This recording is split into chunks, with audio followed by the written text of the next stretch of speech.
Good afternoon, everyone. I must start this news conference with the sombre news that 8 more deaths from COVID-19 were announced today. I want to pass on my condolences to the family and friends of those who have passed away. Clearly, the pain of COVID-19 is still being felt among our communities in Northern Ireland. Last week, I shared a platform with the InvestNI Chief Executive, Kevin Holland. We provided an update on the economic outlook and the work that my department has been involved in to help to restart the economy. As more stores open and more people return to work, there remain many challenges ahead. But I am determined to ensure that the Northern Ireland economy returns to a strong position and focuses on areas where we are genuinely world-class. I also mentioned last week that I was reforming the Economic Advisory Group, and I am delighted that Elvina Graham has agreed to act as chair for that group. No doubt her experience and expertise across business will be invaluable as we plot our way through the next number of years and prepare for opportunities ahead in future jobs and markets. Today, however, I want to talk about tourism. Our tourism industry was hit hard right from the start of COVID-19 crisis. But since the early days of this pandemic, we have been working with key industry stakeholders on a recovery plan. Tourism in Northern Ireland has always been versatile, it is creative, and it is innovative. The people of Northern Ireland are hospitable, and we thrive in the company of others. All of these are attributes, and they are important as we plan a new future for tourism here. I have no doubt that this industry can adapt, and while it simply can't be the same as before, it can be great. I am sure I speak for many when I say that I look forward to many of our wonderful visitor attractions, hotels and restaurants again being a regular feature in our lives when it is safe for them to do so. UK government and executive interventions have played an important role in supporting many tourism and hospitality businesses to date. In line with the executive's 5-stage plan to come out of lockdown, we are taking steps now to help the economy recover as a whole. This is being done gradually and in stages. Tourism has a vital role to play in this. Tourism recovery will, in the first instance, begin at home, then focus on close-to-home markets, such as the Republic of Ireland and Great Britain, before venturing into international markets. Only yesterday, I met with the Secretary of State to discuss how and when travel restrictions will be lifted. I emphasised once again how vitally important air connectivity is. We also discussed policy initiatives at Westminster that could support our airports and help see routes return and expand in the short to medium term. On Monday, I announced our next important steps on getting the hospitality sector up and running again. From the 20th of July, or potentially earlier for some sectors, caravan sites, self-catering properties, guest houses, B&Bs, hotels and hostels can reopen. Enabling accommodation businesses to generate essential revenue will help to protect individuals and livelihoods, support families and communities across Northern Ireland. I must stress that this state is conditional on controlling the rate of the transmission of the virus. That is why it is as important now as it has ever been for everyone to continue to follow the public health advice. A number of hotels across Northern Ireland have been open and operating safely since the start of the COVID crisis. They house key workers and the vulnerable. They have already implemented a range of measures to mitigate the risks arising from the virus. Now that other accommodation providers have a date to work towards, we all must play our part in doing what we can to reduce the spread of the virus so that we can move confidently ahead with these plans. Tourism NI will lead on a coordinated communication strategy to ensure all accommodation providers are aware of their responsibilities. Accommodation providers must use the next 7 weeks to prepare for social distancing and hygiene practices which are essential for them to operate safely. Staff will also need to be trained, and guidance will be key. The Tourism Recovery Steering Group, which I chair, and our supporting working group are taking relevant UK safe working guidance and making it specific to Northern Ireland as overarching tourism sector guidance. This will be done in conjunction with the Public Health Agency. An assurance charter mark is also being considered. We are exploring what facilities and amenities can safely be made available by hotels, and recommendations will be brought to the Executive in due course. John McGrillen from Tourism NI, who joins me today, is the chair of the Tourism Recovery Working Group. It is engaging with stakeholders across Northern Ireland tourism industry on our collective response arising from the pandemic. At all times, and I cannot stress this enough, the safety of staff and visitors will be of primary importance. As the industry works towards the summer reopening of accommodation, I would encourage the public to consider the benefits of a break at home this year when the time is right. Our tourism industry needs our support now to ensure that we can enjoy what it can provide for many years to come. The stay-at-home message has been vital to date, but we are moving into a new phase. We are living with this virus and adapting our lives accordingly. In doing so, everyone must stay safe and work safe to save lives. I am optimistic about the future for tourism, and I look forward to continuing to work with everyone towards our common goals. I'm now going to invite John McGrillen, the Chief Executive of Tourism NI, to say a few words as well. Thank you, John. Thank you, Minister, for the opportunity to say a few words about tourism today. Tourism has been one of Northern Ireland's economic success stories of recent years.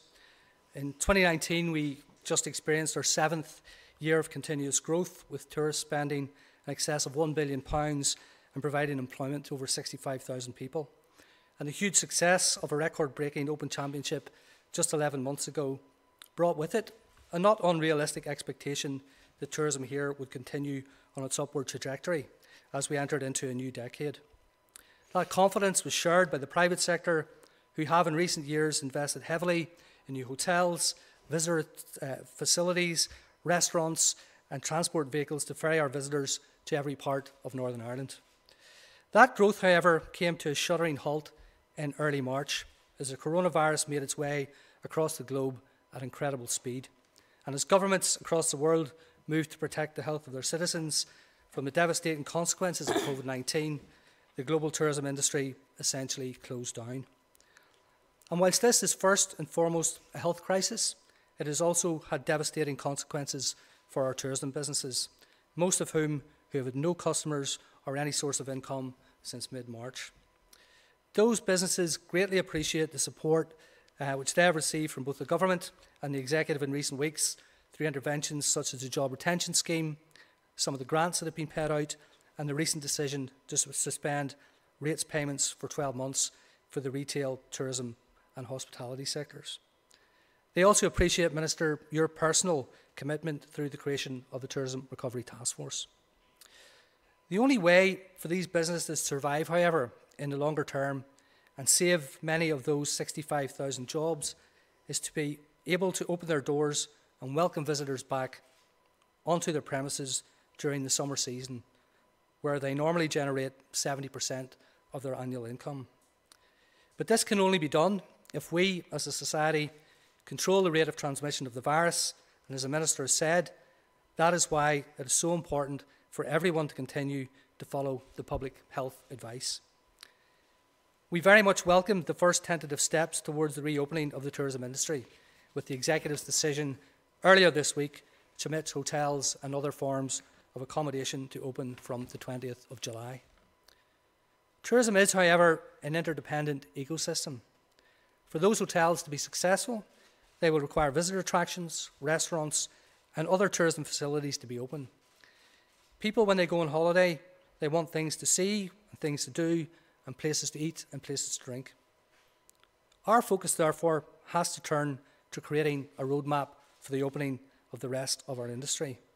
And through the Tourism Recovery Working Group, we are working with all parts of the industry to identify measures and modifications needed to be put in place to ensure facilities can open safely for both employees and customers alike. The success of the tourism and hospitality sector has been and always will be dependent on the consumer being confident that they can remain safe and secure on their premises. As the Minister said, much work has already been done by organisations such as Hospitality Ulster and the Northern Ireland Hotels Federation and many others in developing the guidance necessary to convince public health officials and consumers alike that they will be able to enjoy safe access to those facilities, hopefully in the very near future. The survival of many businesses in the sector will depend heavily on their ability to secure much needed income over the coming summer and autumn months. And we at Tourism and I, we will be ready to run a major marketing campaign once it is safe to open the rest of our industry. We know, however, that this summer we simply will not have the air connectivity to allow us to welcome visitors from overseas. Our local tourism businesses and the jobs of the people who work within them will really be dependent upon the giant spirit which local people have shown in abundance over the past 3 months. We have a fabulous tourism product here in Northern Ireland. That is why almost 3 million people have come here to visit us year on year. And they will do so again. But this year, we need your help. Follow the guidance so we can holiday safely at home. Let's support local businesses and let's protect local jobs. Thank you very much. Thank you, John. Thank you. Good afternoon, Tracy McGee, UTV. Can I ask,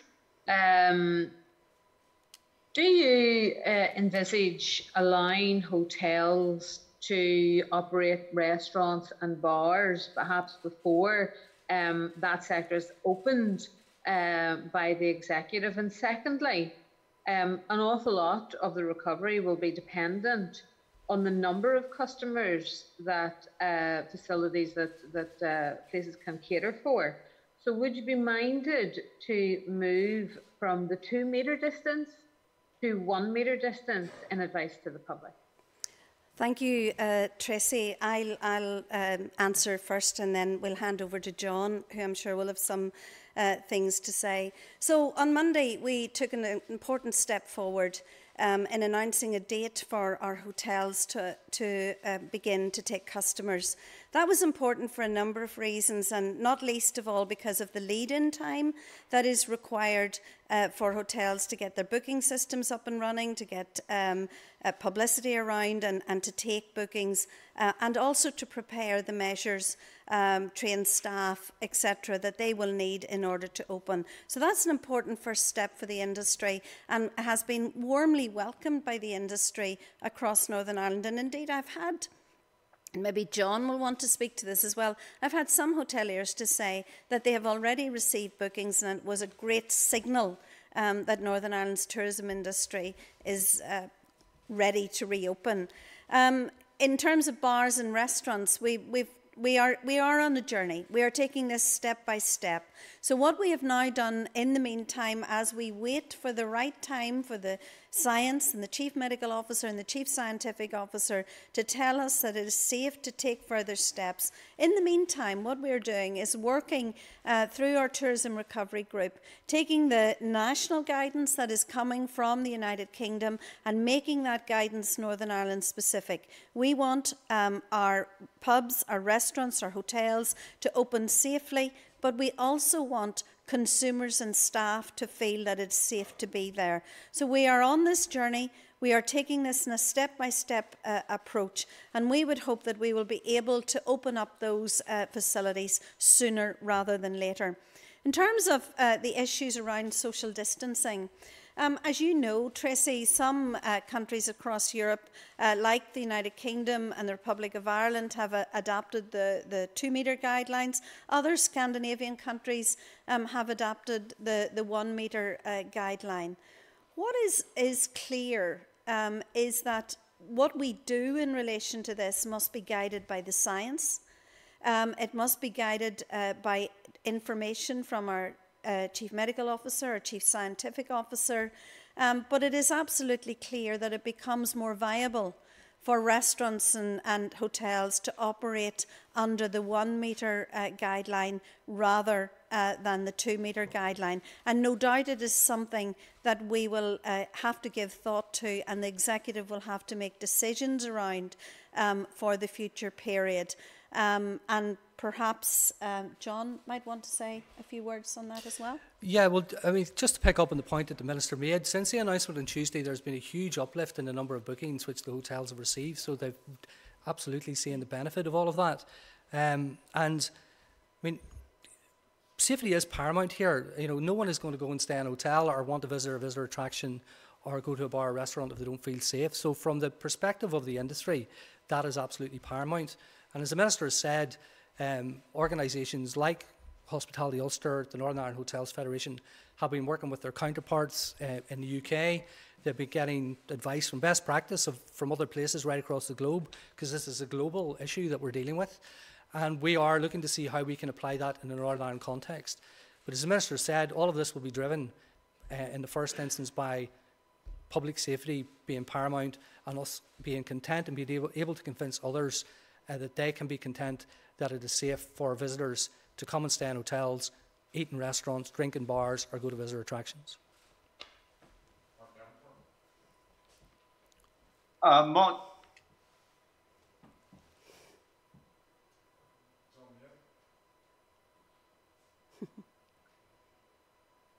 Is that any better? It's Mark Devonport from the BBC. Can you hear me now? Yes.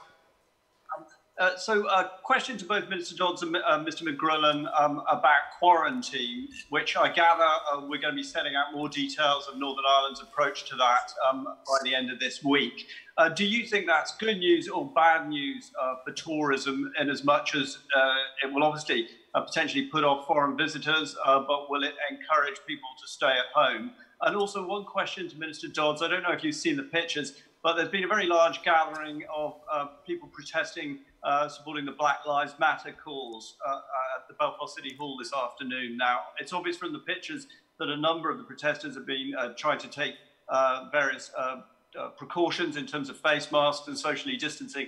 But do you think that a gathering of hundreds of people is within the spirit of the coronavirus regulations or not?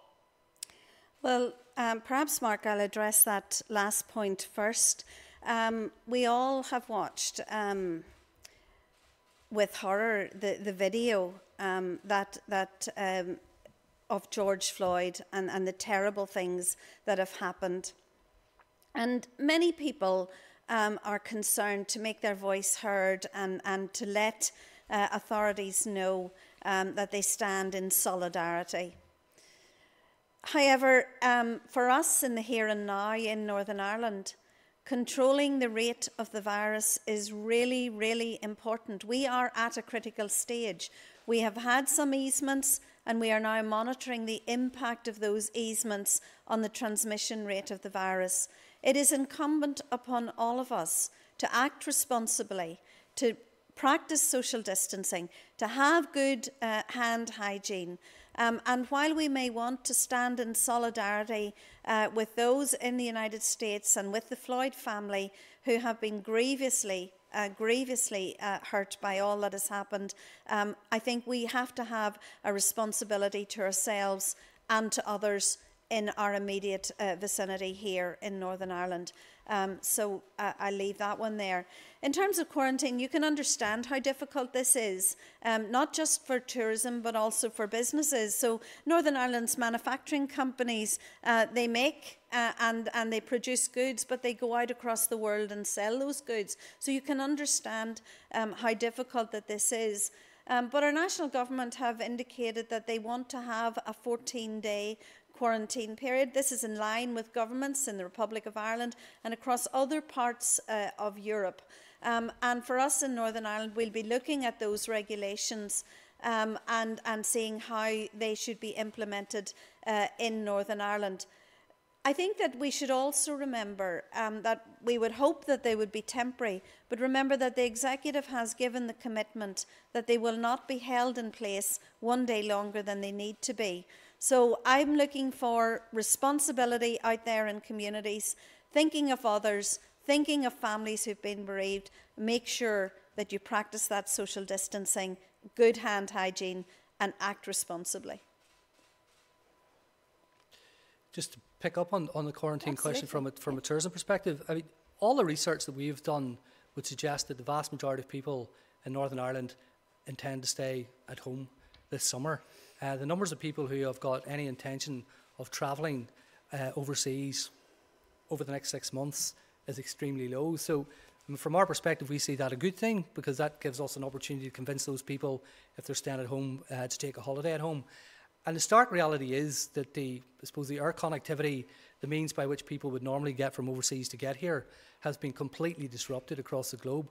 So our expectations of people coming from beyond the UK in the next 3 to 6 months is very limited. So our sense would be the impact on tourism is relatively insignificant. I think the impact would be much greater on the broader business community than it would be on tourism.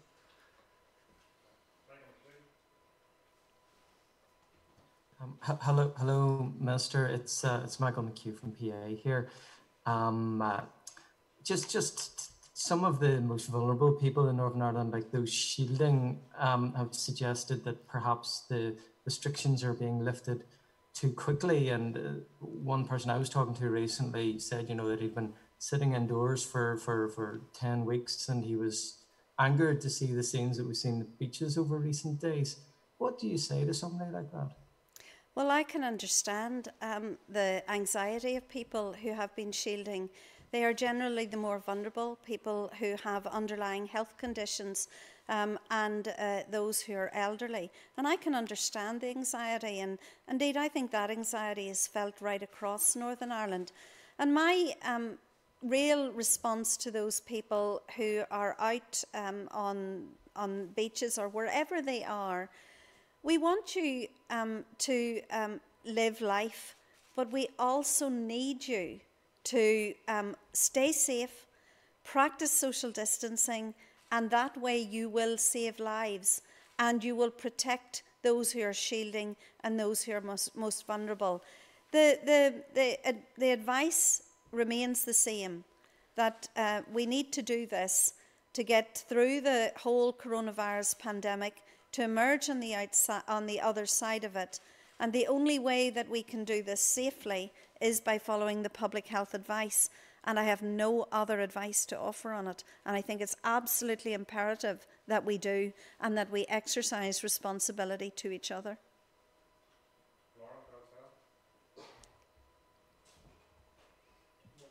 Hi, Lauren Hart here in the Belfast Telegraph. Can you hear me okay? Yes. Yes. Yes, great. Okay, thank you. A question for you both. First of all, you might want to touch on, just want to ask, will InvestNI be offering any help to the hotel industry so they can configure their premises to accommodate social distancing to keep customers and staff safe? And just a second question for yourself, Minister Dodds, regarding the issues of troubles pensions. Do you accept the comments made by former Secretary of State Lord Hayne, where he criticised the fact that victims were having to challenge delays to the troubles pension through the courts? He said it was shameful and shows how low politics in Northern Ireland has sunk.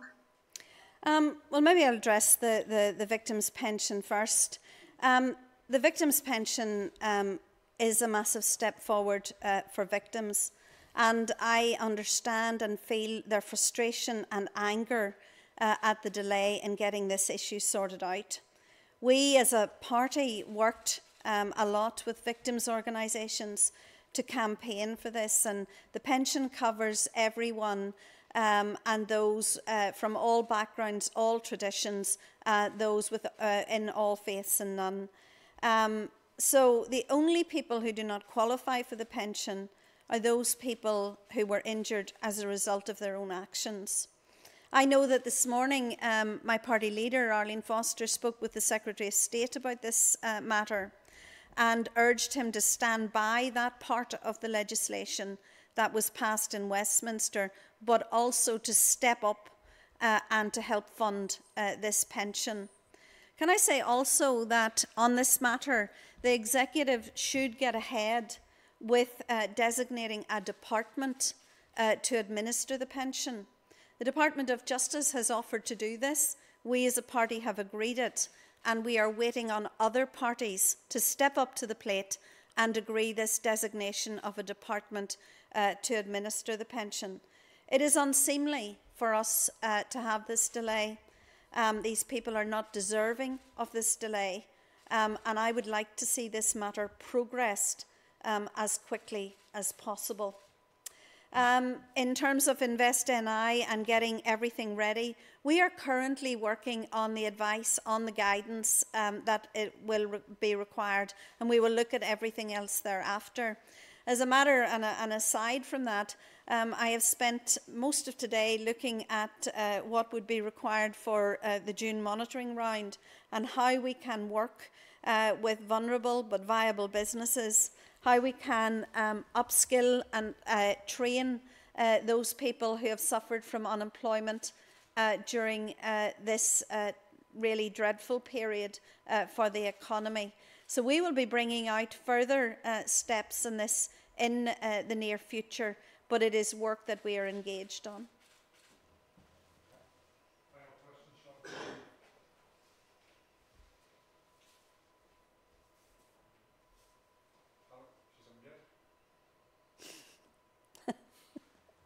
Same problem. Don't worry, I do it all the time. Hi, good afternoon, Minister. Shauna Corr here at Belfast Live. I have a question for you both, really. Are we any further forward on a date for beer gardens in Northern Ireland to open? And in line with tourists that might want to come from other parts of the UK where they won't have to quarantine, are you happy to welcome those from July 20th? We are absolutely happy to welcome those who come to stay with us, enjoy everything that we have to offer in Northern Ireland, and we understand that because the common travel area has been exempted from the quarantine restrictions, that will be one of the easier places for us to get, and it's an important tourist market for us, and one that we will be looking at to try to encourage tourism. As John has said, we think that most tourists will come from the broader island of Ireland during this period. That's why we were very concerned that our hotels might be uncompetitive. They didn't have a date to accept bookings, but we are looking forward to that time when our industry can be reopened and reopened fully. In relation to beer gardens, this is not a simple issue, and many premises would need to be cognizant of their licensing requirements in relation to this and how it would open. As I say, we have been working on guidance, on safety guidance, and on advice for the industry, and maybe I'll let John say a little bit more about that.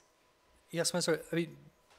I suppose beer gardens are only one of a whole range of things which we would want to see open over the next number of weeks and months. So we've been working with visitor attractions, both indoor, outdoor. We've got events, we've got arenas, we've got a very wide range of facilities and activities which relate to the tourism industry, all of which we need to give some consideration to. So what we are looking at the moment, we have 10 different work streams as part of our working group, looking at the issues affecting each of those. And what we want to do is to bring together, I suppose, a cogent, coherent programme and guidance for each of those, which we can then bring along to the Department of Health, to the Chief Medical Officer, and ultimately to the Executive, to allow them to approve not, things in a piecemeal fashion, but clearly look towards how do we put in place a roadmap that allows us to open the whole of the industry at the earliest opportunity. And just picking up on the point that the Minister made around visitors from the UK. I was speaking to the airports earlier today, the airlines. It looks as though by the autumn we will have 40% of our capacity back in our airports, mostly serving the rest of the United Kingdom. And Tourism Ireland are an integral part of our working group. They are currently doing research with consumers in GB to find out what we best need to do in order to attract as many people as we can from GB, what those marketing messages shall be. And they are in the process of developing a significant campaign to encourage people from the Great Britain to come to the island of Ireland, and specifically to Northern Ireland as part of that. Thank you.